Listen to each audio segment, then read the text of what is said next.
చంద్రబాబు వరుసగా రాయబారులతో భేటీలు అవుతున్నారు. అటు పక్కన కేంద్ర మంత్రులతో పాటుగా రాయబారులతో. ఇది చాలా కీలకమైన అంశం. ఎందుకు అంటే వివిధ దేశాల్లో చాలా ముఖ్యమైనటువంటి అంశాలు ఉన్నాయి మనకి.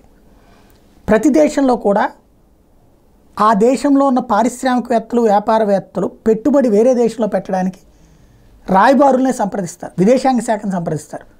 ఫర్ ఎగ్జాంపుల్ ఇండియాలో పెట్టుబడులు పెట్టాలనుకున్నటువంటి వాళ్ళు భారతదేశంలో ఉన్నటువంటి ఆ దేశపు రాయబారి, ఫర్ ఎగ్జాంపుల్ జపాన్ వాళ్ళు అనుకోండి, ఇక్కడ ఉన్న జపాన్ రాయబారి, జర్మనీ వాళ్ళు అనుకోండి, ఇక్కడ ఉన్న జర్మనీ రాయబారిని అప్రోచ్ అవుతారు.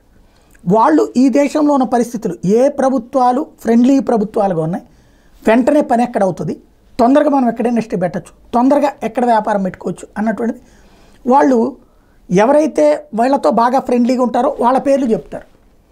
అది బాబు గారికి తెలుసు, సుదీర్ఘ రాజకీయ అనుభవం ఉండటం వల్ల. అందుకని రాయబారులతో భేటీలు వరుసగా జరుపుతున్నారు. వాళ్ళకి తగిన గౌరవం ఇవ్వడం, వాళ్ళు ఈయనకి తగిన గౌరవం ఇవ్వడం ద్వారా ఒక చక్కటి సిస్టమ్ని తయారు చేసుకొస్తున్నారు బాబు గారు.